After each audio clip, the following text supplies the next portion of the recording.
Welcome back to the Cricket Matters podcast. Today's topic is move well first, while why physical traits matter before technique. And I think in the strength and conditioning world, James, would you agree that cricket is a mere baby?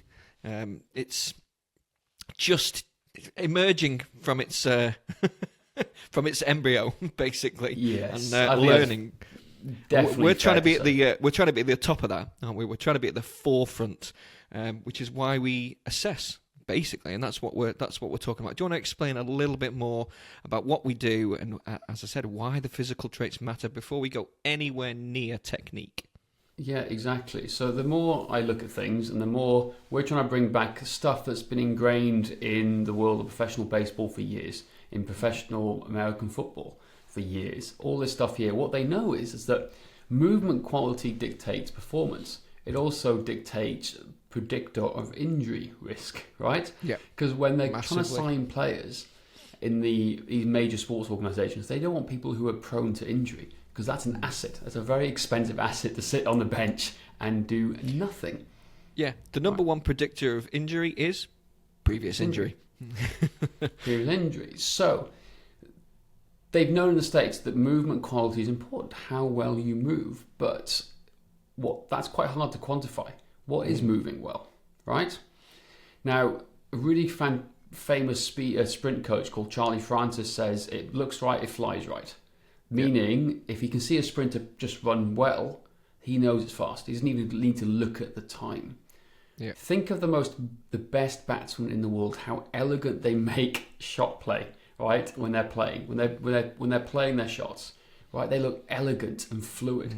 Think of Joss Butler as a good example of how fast his hands are and how great he looks with smashing those boundaries with ease. He moves incredibly well. Jimmy Anderson is another good example.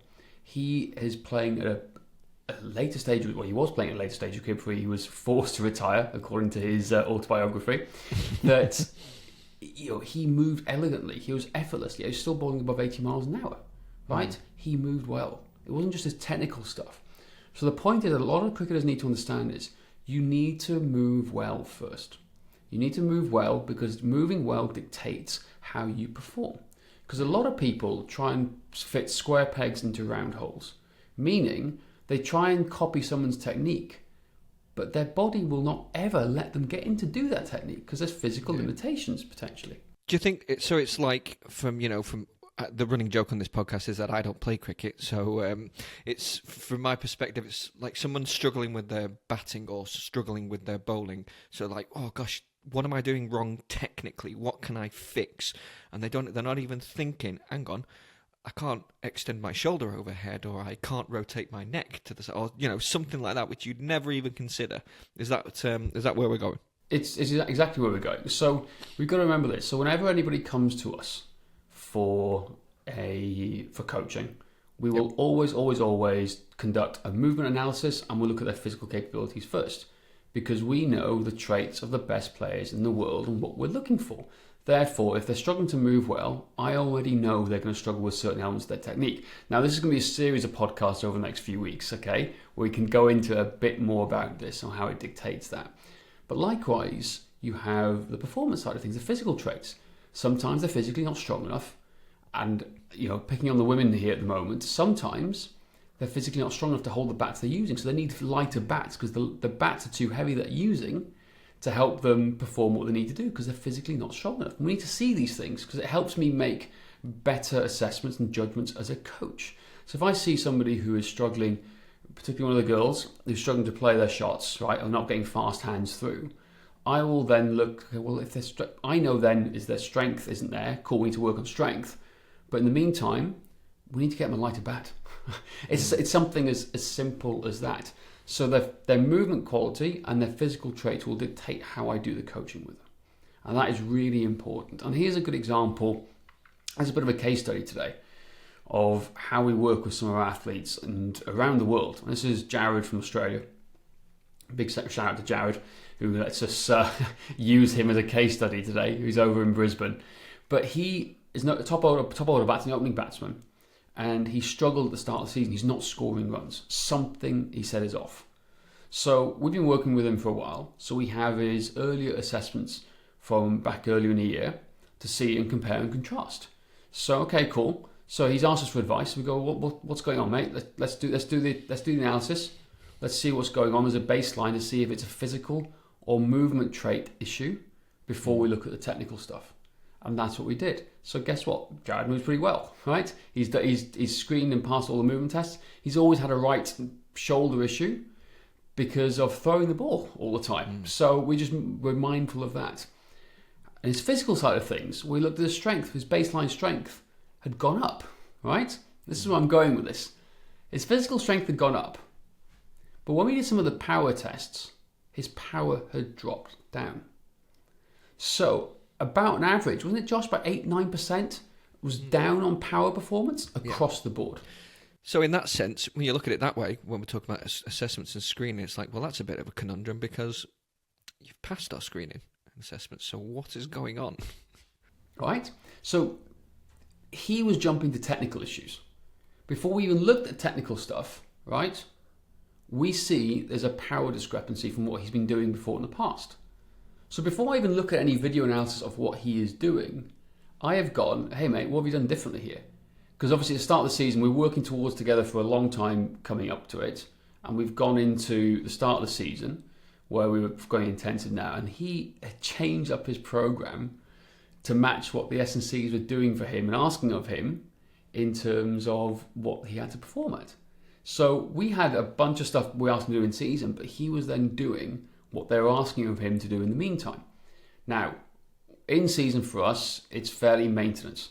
We don't want to go too heavy because if you go too heavy, it makes you slower. What he was doing heavy loads. And sore. It makes you slow and sore. And that's one of the worst things you can, actually, probably the worst thing you can do. Exactly. So this extra workload was making him slower, which meant his power was down. Like it's just the medicine ball chest pass power test we do. Boom. He was down massively, right? On doing that. The rotational side of things, he was down because he was loading himself with heavier weights. So it was a power issue. So before we even look at his technique, we know he's slower. We know he's slower. So therefore something is not working properly. So we just had a conversation with him and gone, right mate, well hang on a second, we need to back off here. Like this is physically making you slow. We can see this. We know where your testing was at the start of the season, at the end, but before the season, like on the off season, before the start of the season, and it's now down 6 weeks into the season. Well, that's an issue. That's a massive issue. So we completely took out his strength training.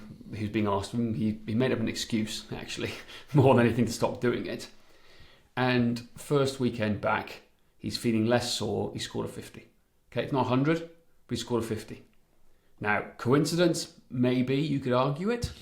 But the point is, everyone jumps to technical stuff first when it could be a physical or movement limitation that's causing an issue with his technique, causing him to snick off or get out LBW, was actually what he was doing all the time, right? Which is unusual for him. As he said, he got out LBW 3 times out of 6, right? And that is highly unusual.